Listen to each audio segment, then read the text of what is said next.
Welcome to the Fearless Happiness Podcast, where we showcase phenomenal individuals who have overcome serious traumas, life obstacles, and challenges to find their own path to fearless happiness. Listen as Max Njist invites guests from all around the world to share their experiences and spread strength, hope, and faith. This is the Fearless Happiness Podcast, and this is Max Njist. All right, everybody. Good morning, good afternoon, or good evening, wherever you are in this world. This is Max from the Fearless Happiness Podcast. And yes, again, I have another amazing and special guest joining me all the way from the UK, Andreja. But what I like to do, Andreja, is have you introduce yourself to my audience, like who you are, what it is you do, and then you and I are going to rock and roll. Amazing. Thank you, Max. So my name is Andreja.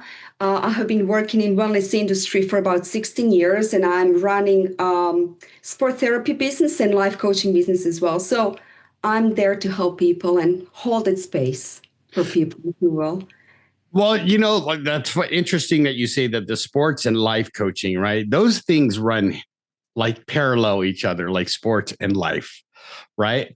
And I mean, you can correct me, but I'm thinking, like, I believe that I've noticed, you know, in my 57 years, those who are most of the time really good in sports or dedicated to their, right, whatever sport that is, apply that, what they've learned in sports to life and live really pretty good lives. If you know what I mean? And they're interchangeable, like the principles that you live by, but I'll let you explain that. But let's go back and talk about you and some of the challenges that you faced that got you into what you do and who have, you know, shaped your character and all that stuff, right? Those challenges and struggles I like to talk about in the beginning.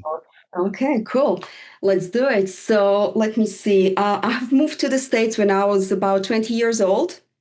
I left my country, left all the family and friends, but I was quite resilient. I had that kind of warrior spirit, if you will, that helped me push through, that helped me to adjust, study psychology, meet new people, and it did help me a lot to build my character in that space. The challenge that I had was when I moved back to Europe. Unfortunately, my father passed away at that time, and I felt lost. I felt my family so far away, and what can I do to come closer to them? So fast forward to 2015, I'm in Europe now, eating disorder kicked in, depression started kicking in, and panic attacks. So I was a mess. Honestly, for quite a few years, I was a mess. And all of my support system was all around the globe, from Hawaii to America to Croatia to Germany. It was great to talk to them over the phone or videos, but I needed their touch. Yeah, I needed their presence, and this is what I was lacking. That connection. That connection. That's it. When you can, you know, you're in presence with somebody, you feel the energy. You can hug them, you can cry on their shoulder. And unfortunately, I was craving that. Right. And I realized, okay, kid, nobody's coming to save you. I have to do it myself. And I was on medication. I was on Prozac, good old Prozac, for quite a while. And I decided to stop it. I was like, fuck it, let's do it. Let's do this.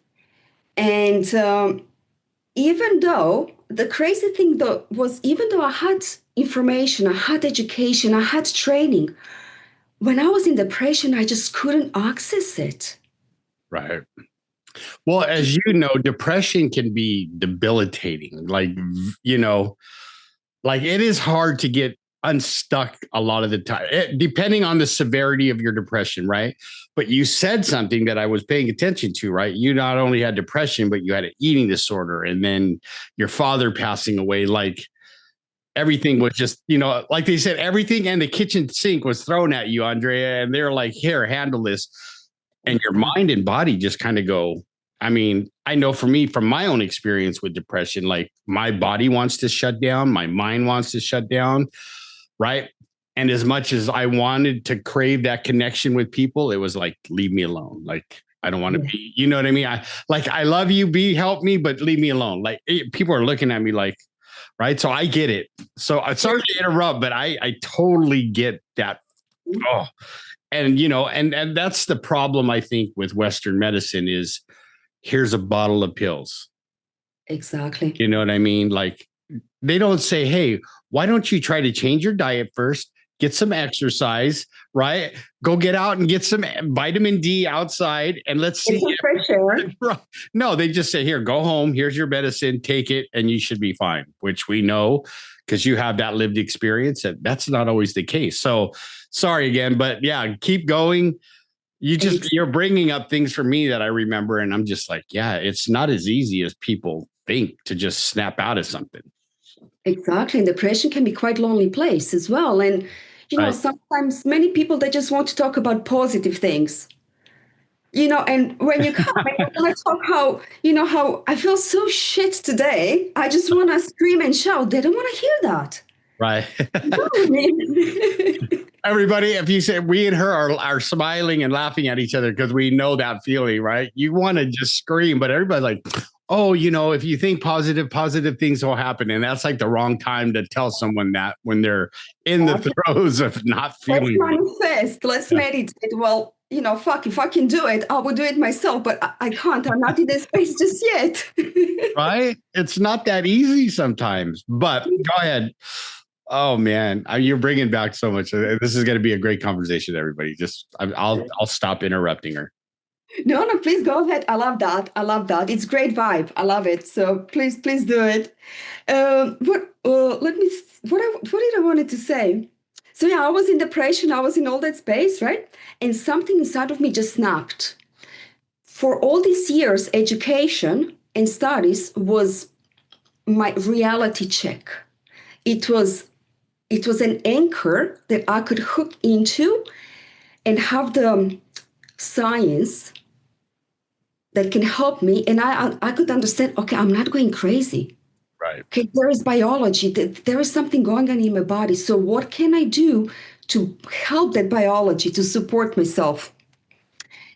And I came back to basics, which was movement, but not just movement, going to the gym and exercising and pumping up, but being aware of how I move, being aware of my body, being aware how I move in the space. Okay, going back to what I call holistic kitchen, connecting with the food, understanding the language of eating disorder, and how can I bring the nourishment into my body. Then there was breathing as well.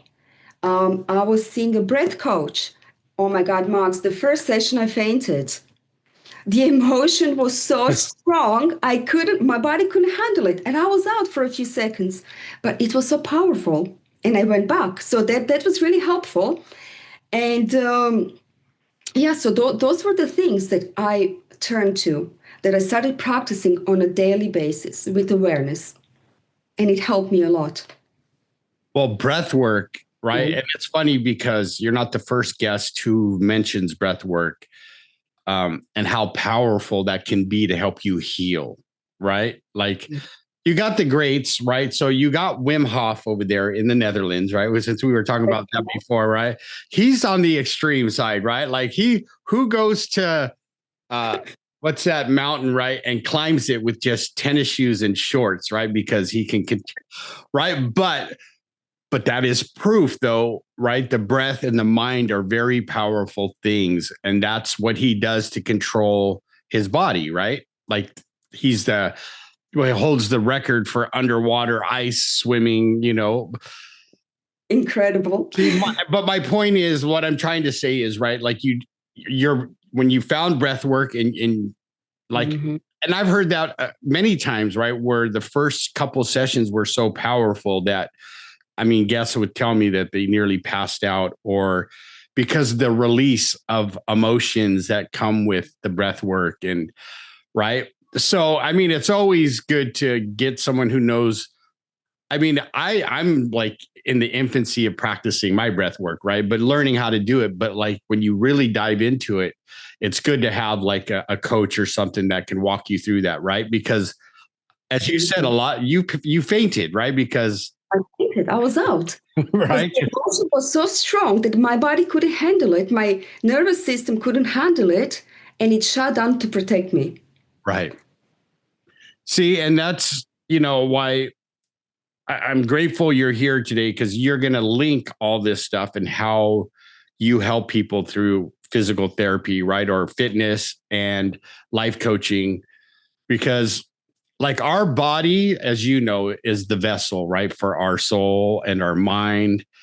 And and I can verify that through my own experience, right? When my body's not feeling good, my mind doesn't feel good, right? But when my mind starts clearing up, then my body wants to follow. And, right. So it's important that, like you said, movement, right? Like, because I am experiencing that as I get older, right? I don't move like I used to. And I'm trying to find like the best mobility that I can use, right? Because I've had injury, back surgeries, shoulder surgery, right? And I can't even be as mobile as I used to be, like when I was doing jujitsu or something. But right. But I'm glad you're here so you can kind of guide us on how this stuff has helped you, and then how you in turn are helping others to overcome whatever their struggles are. That's right. Yes, you're so right with the movement as well. And as we get older, our body changes. So we need to adjust the movement as well. And what works best for you? What works best for each of us? Right. What I used to do when I was in my 20s, I mean, if I do it now, I would be injured, and I have been injured myself right. as well. So you kind of have to be thoughtful right. a little bit.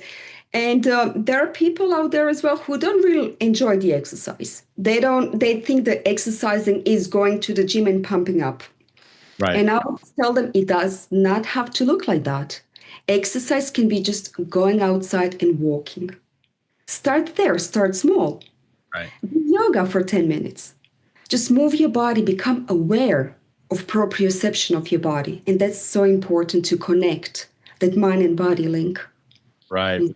And I love that, because your second guest had told me that, right? Like he used to believe that, right, it was all about the correct diet and the correct exercises. And he said, what he said he learned about himself was it was about just getting moving and getting to know my body and connect my mind and body during, like you said, a walk, or whether it's lifting weights or doing yoga, but it's that mind body connection, right? And he goes, so many people out there get false information. It's not always about the diet and certain exercises, right? You got to figure out what works for you. Right. And then that's when it's about consistency and continuing on a daily basis, putting good, like you said, connecting, like being mindful, right? Mindfulness, right? Like you can be mindful with your exercise. You can be mindful with the food and how you eat and how you connect with your food, right? So that's not right. Like me, like my wife and people around me, because, the military and other things I've been involved in taught me, right? You got 3 minutes to eat and you better eat it all. And then you're on to the next thing, right? So they always like, dude, why do you eat so? I said, I can't help it. You know what I mean? But I'm learning to be more mindful and when I'm chewing my food and what I'm eating, so that I don't get full so quick. And then, you know what I mean? Overeat and then get that feeling of, now I don't even want to exercise because now I'm too full, and go lay down. Right, that's right. And this amazing thing that I have been really connecting to is circadian rhythm. Okay, explain that for the audience that may not know what that is. So our body cycles through 24-hour day cycle, if you will, and specific hormones are released during the night that support body recovery, brain recovery, and whatnot. And for instance, if we eat too late in the evening, this can affect production of specific hormones in the night, right? So I came to learn how to work with that. So for instance, I don't drink coffee in the morning because cortisol is produced in the morning, roughly around 6 to 7 in the morning, to start to alert the body for action. So we wake up, we are ready to go. So when I used to drink so much coffee in the morning, I would be wired up. I mean, I would crawl the walls and then I would crash. Right. And I thought, oh, that's weird. So I need another coffee, right? Right. To keep going. And I learned just to stop. So I'm not drinking coffee at all. I would have a little bit of coffee, maybe 10, 11 a.m., just for the taste of it. And I've seen when I wake up in the morning, I'm more calm, I'm more peaceful, and I'm ready to move actually with my body's rhythm. And the interesting thing is, this is not rocket science.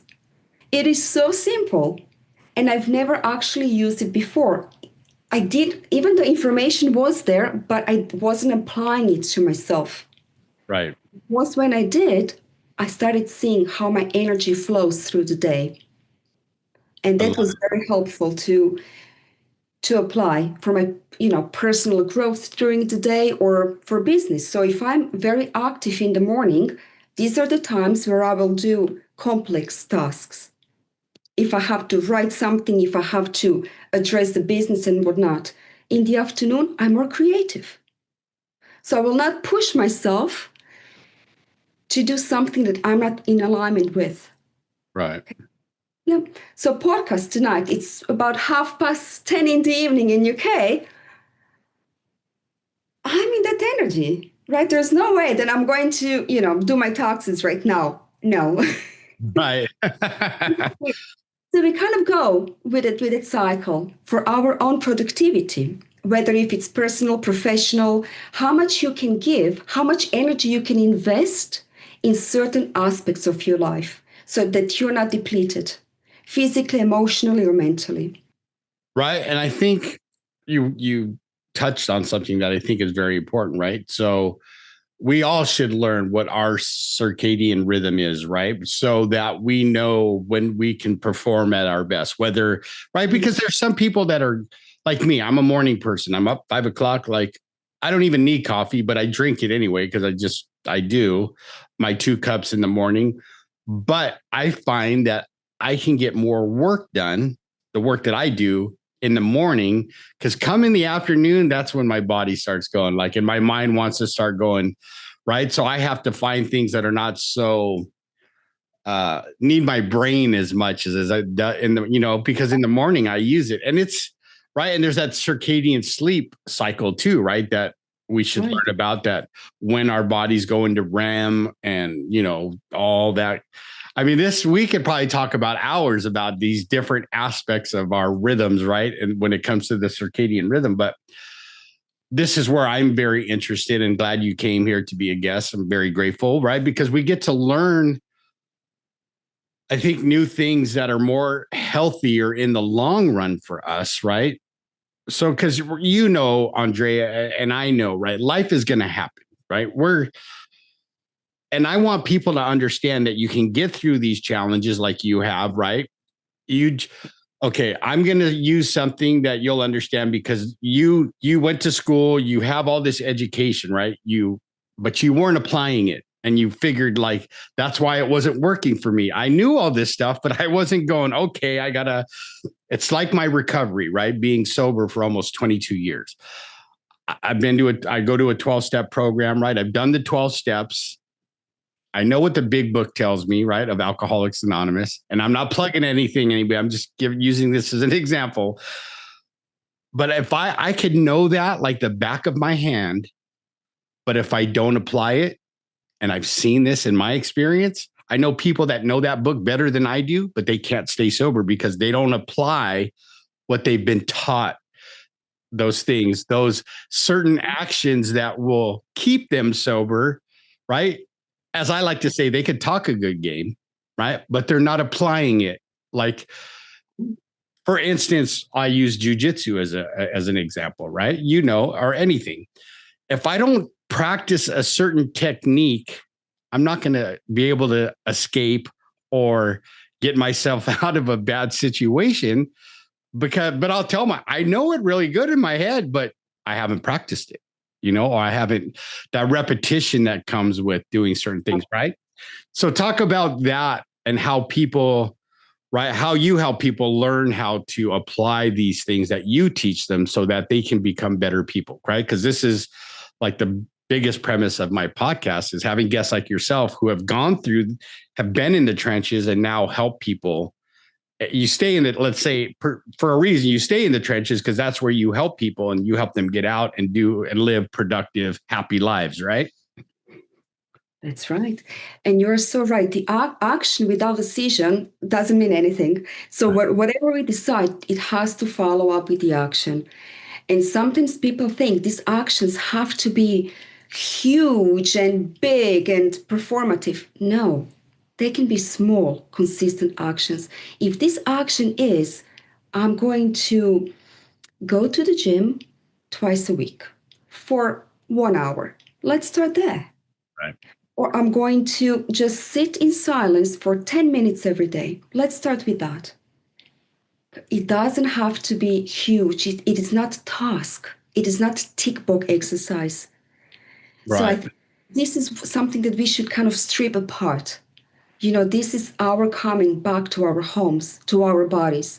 Many coaches out there, respectfully, they talk about mindset, they talk about different techniques. But let's talk about the body. Let's bring body back into the conversation, because this is where we live. Yeah. This is the only home that we have. Right. Like they say, wherever I go, there I am. Right. And this goes, I don't get to leave this body at home and change into a new one and go, I'm going to go visit, Andrea in the UK with the dog.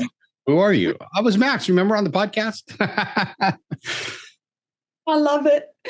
So I think this is my first point of conversation with my clients, to bring body back into conversation, to make them learn about their own bodies, to start listening to their cues. So if they have, let's say, pinched nerve in the neck, they know it's physical, they know it's painful, but why? Right. Is it stress? Is it ergonomic setup at home or at work? Is it something else? Let's go deeper in that conversation, because it's not a quick fix, especially when those pains are repetitive. And when the body is in pain, it will show. The body keeps the score. The body tells the story. It will show through pains and aches. Right. It keeps track for you. It lets you know. But the mind works overtime to override those signals, because we have so many things we have to do. I don't have time to get ill. I don't have time to look after myself. I have to work. There's so many excuses that we can come up with. But if we get sick, if we get ill, then what? Right. Well, I think, and to your point though, too, a lot of us were taught when we were younger, right? No pain, no gain, right? Yeah. So which can actually hurt you, right? When your body is telling you, and I'm not saying you can't work through pain, but if there's certain things that go on and your body is repeatedly telling you or sending you that message to your brain, like, dude, slow down, or you're going to be shit out of luck, because I'll slow you down, right? Like, which I've had happen to me, right? Yeah. And what you're saying is pay attention to those signals that your body is telling you something's wrong, right? It's like, for me, sleeping at night, both my arms from the elbows down go numb. Right. They go to sleep. And it's because I had a back surgery, and they said what's happened to my back is going on in my neck. So I have to go do one of those EMG, and they're going to run electricity to see. But it was one of those signals that I told myself, okay, I can't do any overhead lifting, because if I don't feel it, it might come crashing down on me, or right.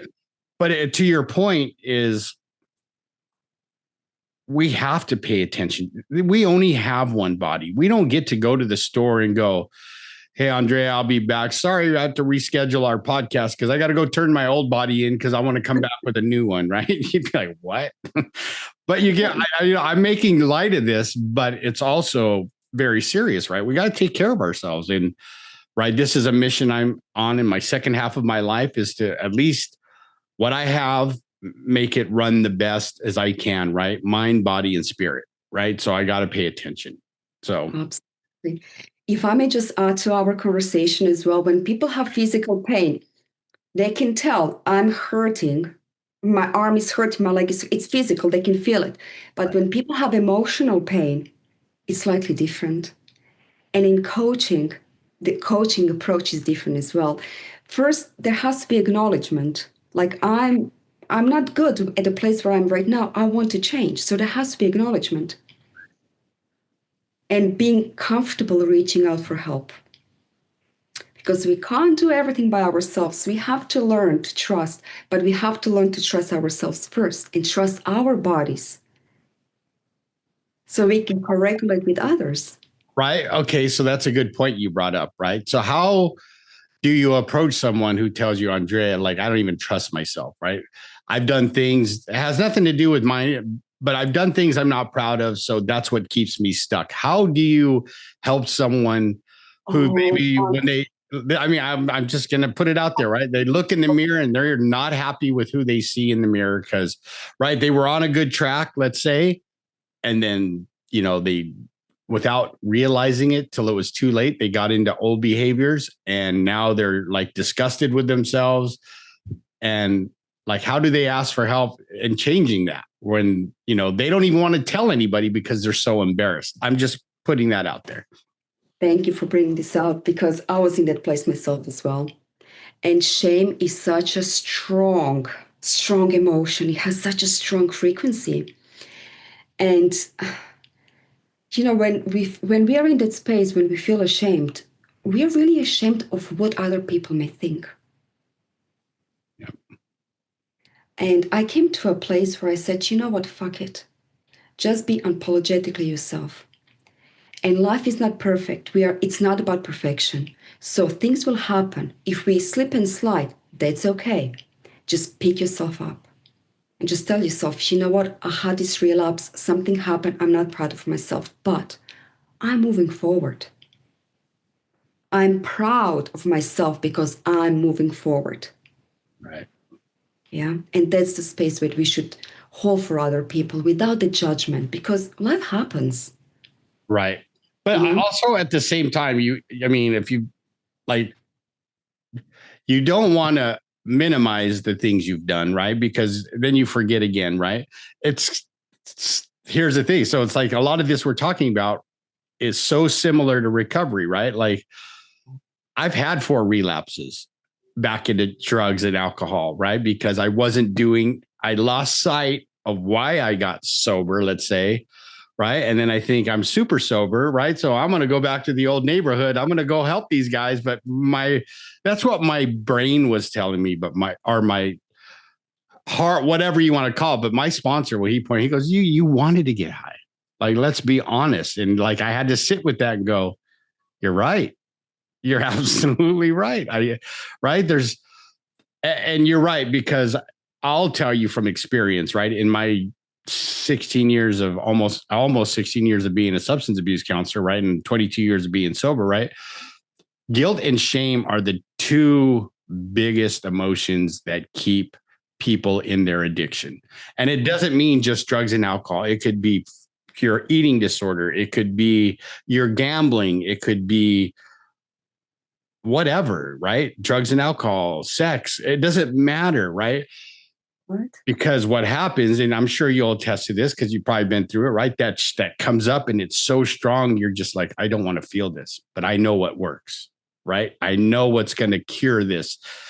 Even though for the moment, and your brain will tell you it's only going to be a second, but it's going to come right back. You go, I'll deal with that later, right? How do you, right? That dopamine gets rid of it for a minute, it goes away, and then all that feelings rush back, right? And this is for life for anything, everybody. I'm not talking about just being in recovery, but you could be in recovery from whatever, you know what I mean? And Andrea's got a point is there comes a time where you got to own your stuff, right? But you can't keep beating yourself up because you'll stay stuck. And trust me, even with 22 years almost, I've had them slip in behaviors where your thought, if I'm not careful, goes, well, I know what will cure this for the moment. And then I'll just check out from everybody. They won't have to worry about me, which is the biggest lie I tell myself, because if I disappeared, everybody's going to be like hurt, right? And I won't have these awesome conversations with Andrea all the way from the UK, right? Who is staying up late just to, be here with me today.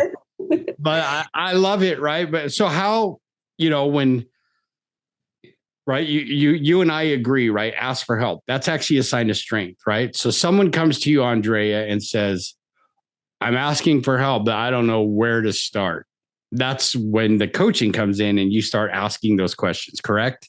Absolutely. And having that acknowledgement, it's so powerful. When somebody says that, I need help, it is so powerful. opens the space for them to be vulnerable, for them to learn to own it, and for a leading hand as well. So they're not alone in that space. Right. And you heard that, everybody. Like Coach Andreja here is telling you, once you open those doors, it's like the door, I said willingness opens it. Even if it opens the door or cracks it a little bit, that's huge. It's huge. This is where the love comes through. Right. Because then that's where you get to step. Okay, you put your toe in the door. Okay, I'm going. And then, you push a little bit open some more and more willingness. Right.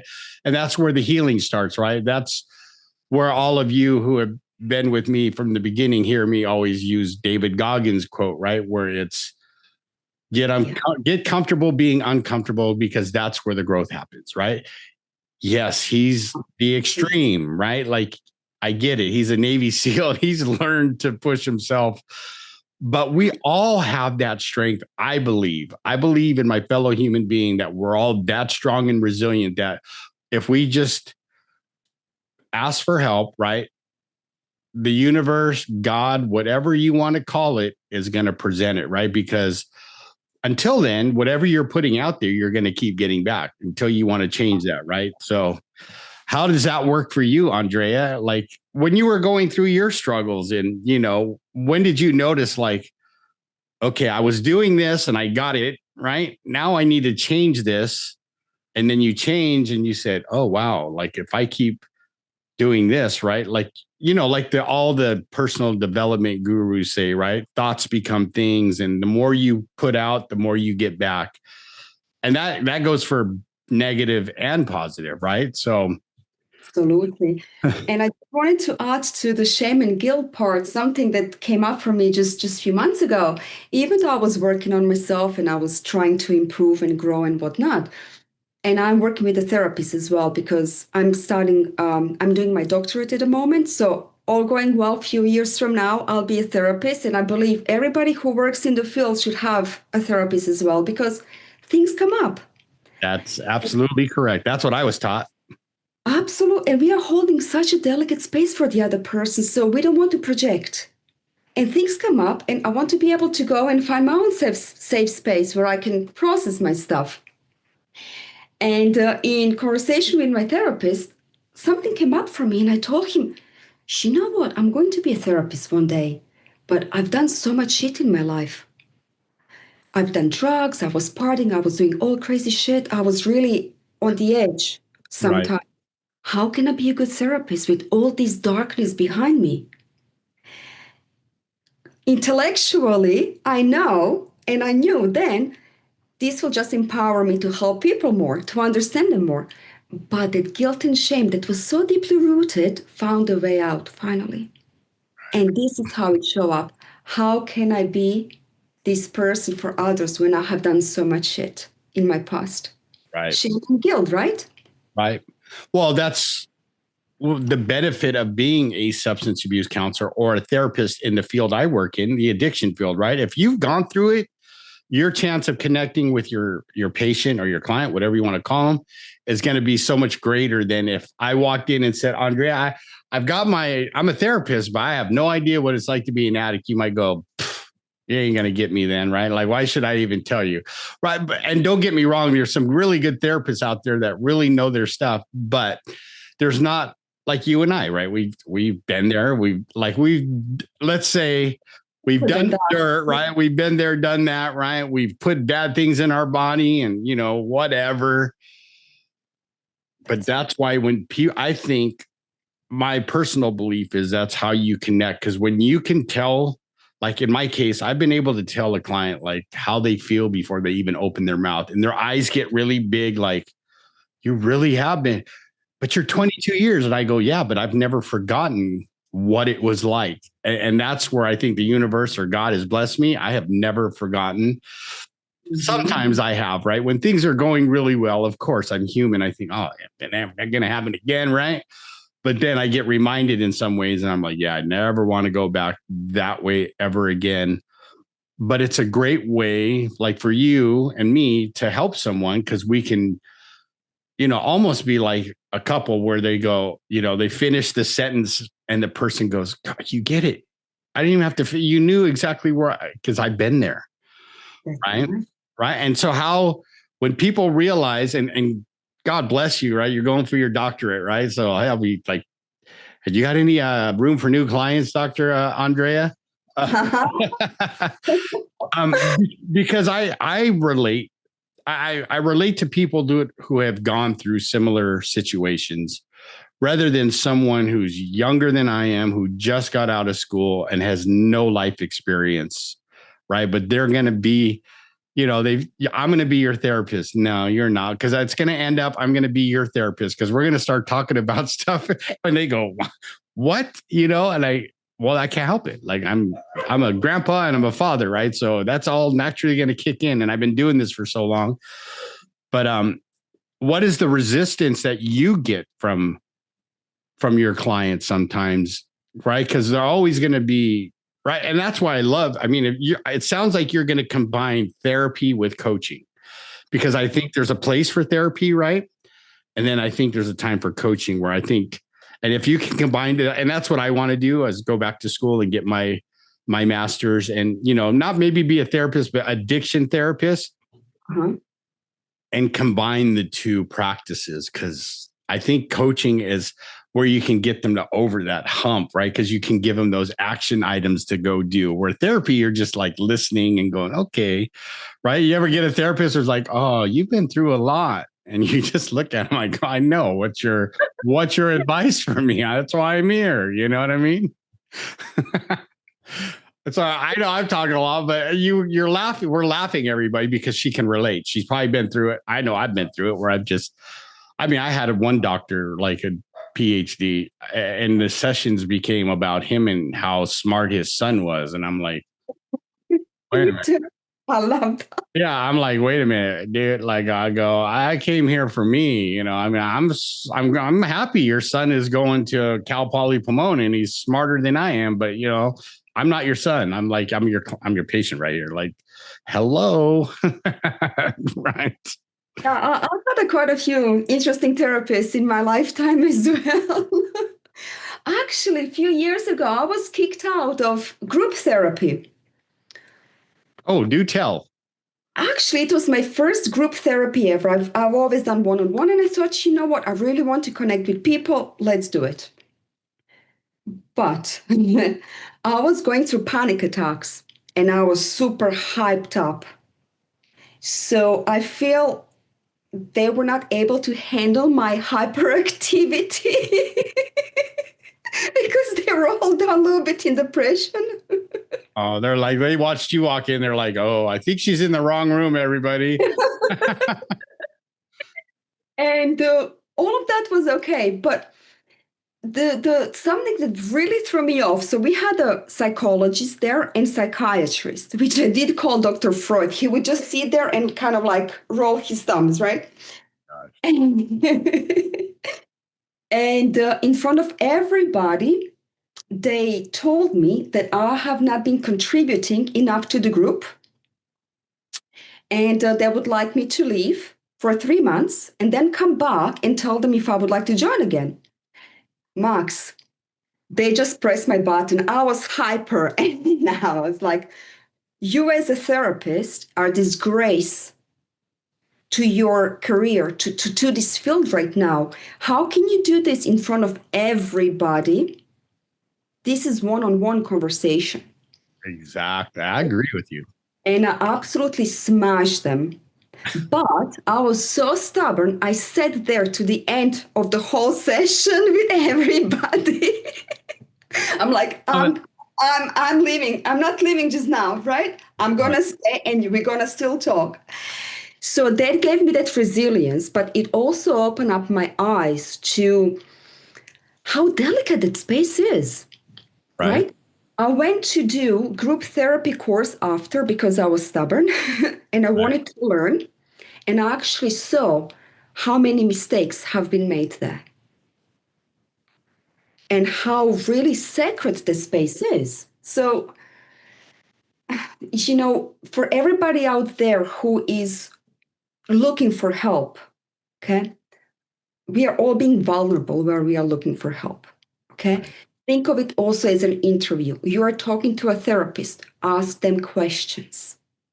Because at the end, you are taking their service. So they're there to serve you, they're there to help you. So I think of it also as an interview. Ask them questions about their background, about their experience, about their trainings, everything you want to know that you think will benefit you moving forward. Right. And I feel that's very important to find that person of substance.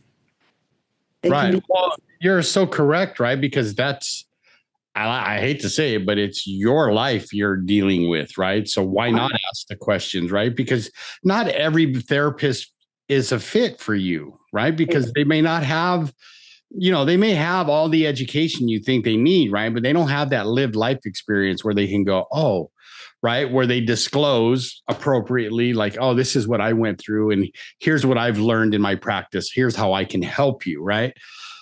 Like you said, that therapist, to put you on blast like that in a group setting in front of everybody, instead of saying, hey, Andreja, like, I'd love to talk to you after the group. I have some things I'd like to discuss with you, right, in private.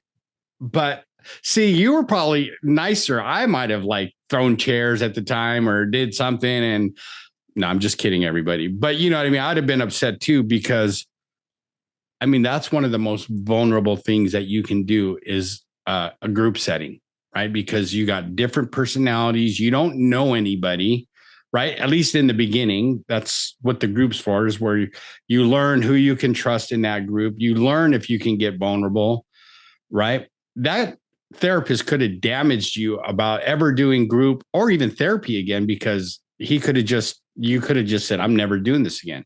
Right. That's right. And then carry that anger and resentment into every relationship you went into. Right. And even with your clients. Right. And they might go, Andreja, like, are you okay today? Like, you look off. Right. And you might go, I'm fine. But in the back, you're thinking about that guy or that therapist. Right. Right. But you're so correct, though. This is how we get to know. We have to get to know ourselves, right? So we'll go back to like from the beginning, right? Knowing ourselves, not only mentally, but physically, right? So when we do get vulnerable and ask for help, we go in the direction that we think is right for us, right? That's right. That's right. Because it's not easy, right? Like, and you and I know, right? I'm sure you worked with clients. So like, they don't want to come to you and say, I'm so unfit. I don't even know if I should be here. And you're like, well, you took the first step, which is the most courageous thing you could ever do. And that's right. When people are getting sober, I tell them the same thing. I go, you're here in treatment.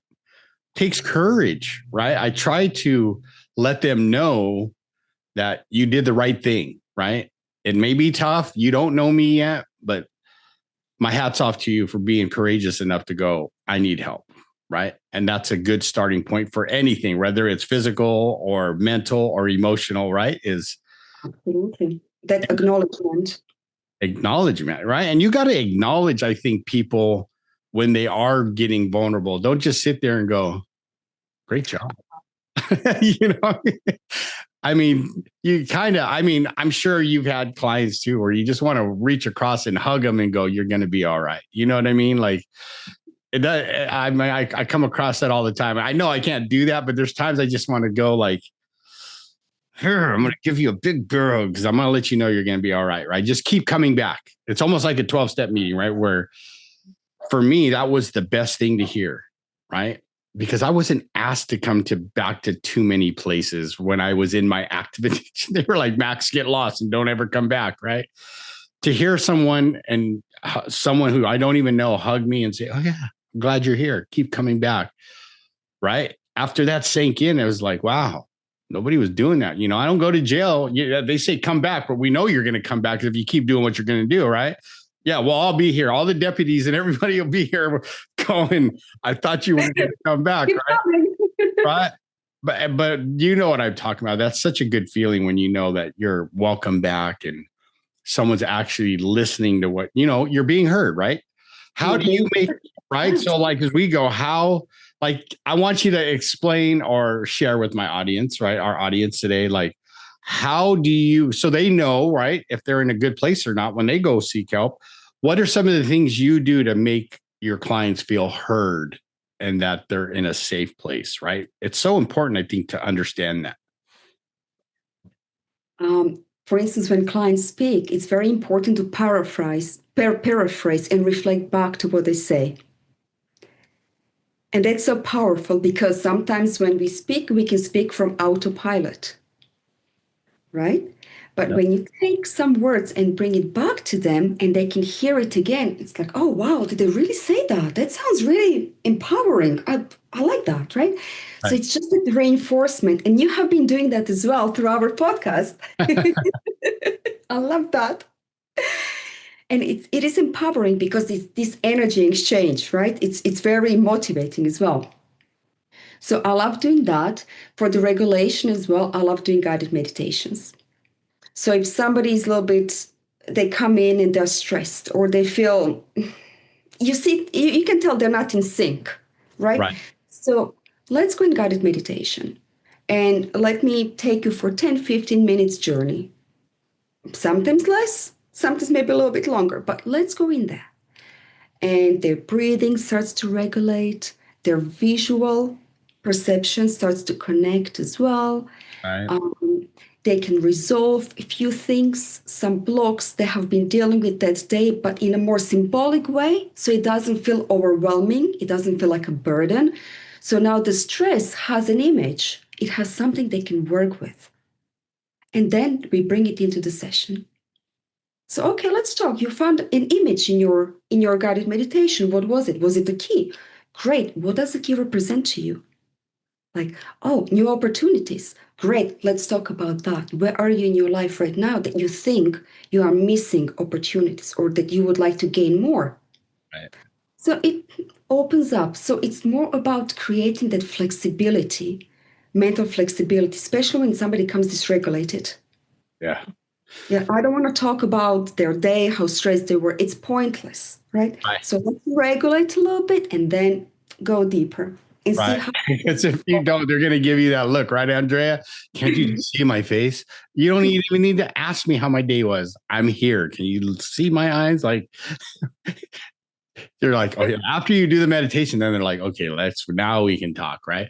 And I usually end like, well, depending on my coaching clients, I try 99% of the time when they're up to it, I always end the session with a guided meditation so that it calms their brain. And hopefully what we went over in the session just kind of sinks in a little bit more and they're calm, right? I didn't leave them in a heightened state of like, oh no, Max wants me to do this, and this, right? No, it's take in, right? And right. It's all about effective communication, right? Active listening, right? Like stuff you said, and making sure that I do the same thing, right? I want them to understand I'm listening by paraphrasing or even sometimes word for word, I'll tell them what, and then ask them, is that what I heard, what you wanted me to know? And it's so powerful. Yeah. Cause then they're like, oh, wow, this guy's listening. Right. Right. Absolutely. But I'm guilty, everybody, right? Like I can do that with my clients, but I get home, or I'm talking to the wife or the grandkids and sometimes what? Grandpa, you're not listening to me. Or my wife, you didn't heard anything. I didn't have my hearing aids in, honey. I'll use that as an excuse. I love it. You know what I mean? Stop using that excuse. But it's a practice that I think we should take into every relationship, right? Friend, family, whatever, loved one, significant other, especially children, I think now. I mean, because they really want to be heard by us adults. Like if we're having a conversation, right? We may not understand what they're coming, but if we can go, okay, I heard you. Is that what you want? And let them go, no, Grandma, that's not what I said. Right. Okay. Well, tell me again. Right. Because I love the look on their face when, they think, okay, Grandpa totally heard what I said and he's going to go do what I asked him to do. Right. You see, that's how connections are built. Is when, right. You and I connecting before the podcast and just having fun, laughing a little bit. Right. And right. Because I believe, right. Don't take life so serious, but take whatever you're going through, like your recovery. For me, I take my sobriety very serious and I take this very serious. Right. Because I want everyone to know pretty soon to be Dr. Andreja. Right. And all, because there's really great people like Andreja out there that are really there to help you move to the next level, whatever that looks like. So I appreciate you being here. It's been a great time, right? So far. Now I get to ask you those questions. I do remember that we were laughing about before. So I love it. we're going to start with fearless. But before we answer those questions, is there anything else that you would like to talk about that I haven't brought up or we weren't able to talk about that you think my audience would love to hear? I think we've really touched some important and deep topics as well. If I can just add accountability, I think active listening, accountability to ourselves and to others, so important. It builds trust as well. It strengthens connections and it builds trust. And having people we can trust in this world today, it's just so important. Absolutely. Especially in this crazy day and age. There's so many crazy things going on in the world today. Absolutely. Right? But I love it, Andreja. I'm already calling you Dr. Andreja. So, but I love it. I love it. Thank you for, thank you for the wonderful conversation, the amazing conversation so far. But like I said, I'm going to ask you my questions now. Fearless. We're going to start with fearless, right? Okay, cool. What does fearless mean to you today? And how does that show up in your life on a daily basis? What does fearless mean for me? Fearless for me, it doesn't mean the absence of the fear. It means the fear is there, but we still show up no matter what. And my new mantra this year is, pardon my French, but fuck it. Just be energetically fucking yourself. Right? This is my mantra this year. So getting out of the comfort zone, no matter how uncomfortable it is, but this is where we grow. And we'll make mistakes. It will never be perfect. It's not about perfection. It's about showing up for ourselves and for the people that we love and care for. I love it. I love it. Wow, that was awesome, right? So the next question, as you can see, I put a Y in happiness. What does happiness mean to you, and how does that show up in your life on a daily basis? Oh, happiness. My family is my happiness. My friends that I really, truly love, they're my happiness. So when I see them happy and smiling, and when I see them when they're going through their troubles and they turn to me for that space, for that shoulder to cry, for me, that's feeling happy. So regardless, the material, the business, the success, screw it. If we don't have people that we love and that love us, nothing else matters. So yeah, that's happy. You're going to make me all emotional now. So love it. Yeah, happiness. Yeah. Good. I love it. Right. Because you're right. If we don't have those connections, all the success in the world does not mean anything, at least for me. Right. Yeah. I want to be successful. I want to make the money, right? Pay my bills, keep my family happy, put food on the table. But if I'm not connected to anybody or any, people close to me, then what does that even mean anymore? Right. So you're right. I love it. I love it. Well, this has been an amazing time, like I said, Andreja, but if someone wants to work with you, if they want to reach out, ask you questions, get to know you better, how do they get a hold of you? Thank you. So you can reach out through my website, mindlabcoaching.com.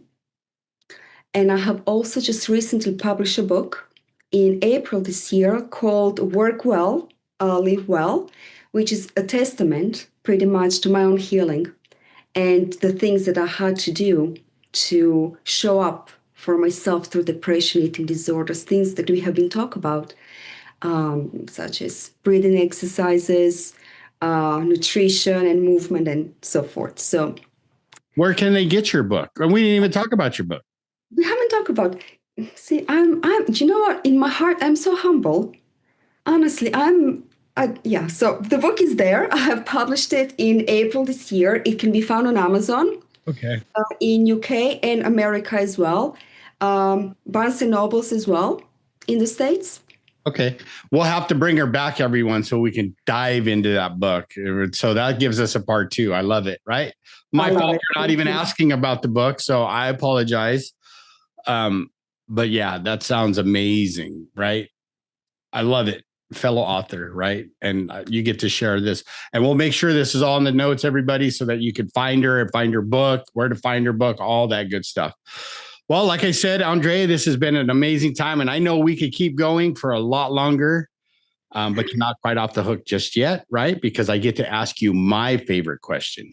Okay. I ask of all my guests, and it goes like this. So, Andrea, what is the one piece of advice you could give my audience to help them grow as human beings and become better people?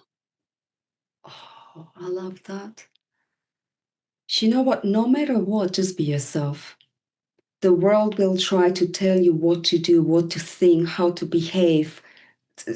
Just be yourself. There is so much pressure outside, and finding that connection with your heart, with your purpose, with your growth, with your vulnerability, with that raw, unapologetic truth. Just stand in that space. Yeah, stand in that space and grow. Love it. Oh. You heard it. You heard that, everybody. Well, Andrea, this has been amazing. Thank you so much for taking me up and doing me the honor of being a guest today. I had a wonderful time. I loved our conversation. You were amazing. So thank you. And I hope we can have part 2 and dive into your book and talk about when you become a doctor, right? We're going to blast you all over the universe again. So it's been an amazing time, right, everybody? So you heard her. If Andrea made you think, if she taught you something, if she made you smile, and my famous, if she made you go, I like that. Please go to iTunes and leave a 5-star review so more people could find the podcast. And again, good morning, good afternoon, or good evening, wherever you are in this world. This is Max from the Fearless Happiness Podcast. Until next time. Are you tired of being weighed down by life's traumas and struggles? Join the Fearless Happiness lifestyle and let us guide you toward a brighter future. Explore our past podcast episodes and get a copy of the Fearless Happiness book to ignite your inner strength. If you or someone you love is battling addiction or facing challenges related to unresolved trauma, know that we are here for you. Visit maxnijst.org, maxnijst.org, and take the first steps toward finding your fearless happiness. Thank you for listening. This has been a production of Fearless Happiness.